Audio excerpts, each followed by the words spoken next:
Whether you ride hunters, jumpers, equitation, or eventing, you'll encounter Oxers or spread fences in every course that you ride. These fences ask your horse to jump wide and high. Jumping Oxers will improve your riding by letting you practice and teaching you to go forward to the fences. The depth of an Oxer will hold your horse's balance more so than a straight up and down vertical. They help teach your horse to jump well by encouraging him to jump higher in the air and make a nice round shape over the fence. Oxers come in all different shapes. We have a ramp Oxer, which is lower in the front rail and higher in the back. We have a Swedish Oxer, which is high on one side in the front and high on one side in the back, and it's almost like an X, and that's important to keep the horse right in the middle and not let him go towards the high side in the front or the back. Then we have a square Oxer, which is probably your most difficult Oxer to jump. The horse has to be balanced away from the front rail, which is the same height as the back rail. Once he is clearing the front rail, he has to also clear the width of the back.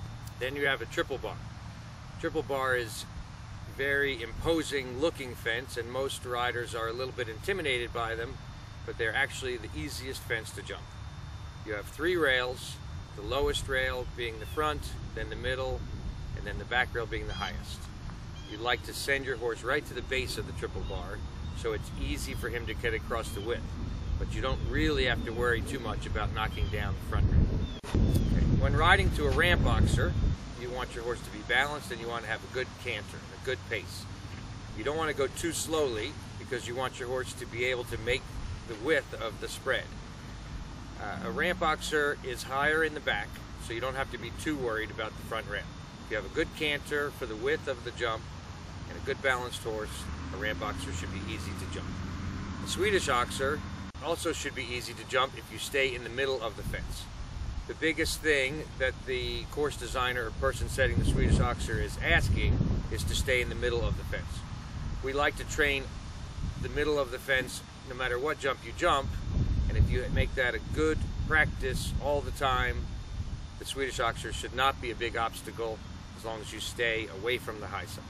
Square Oxer is the hardest jump to jump because you have the front rail being the same height as the back rail. So your horse has to really be balanced, he has to rock back on his hocks, he has to miss the front rail and then still have enough power from the pace of the canter to clear the back. Your triple bar, we talked about being the easiest jump to jump. It is the most imposing looking, and many riders have a little bit of apprehension when they go to it because it's so wide. But really, it's the easiest jump to jump. You go forward to the base of the jump, you have enough pace to clear the width and not have to worry about the front rail. For more details on how to ride Oxers and different types of spread fences, see my story in Practical Horseman magazine.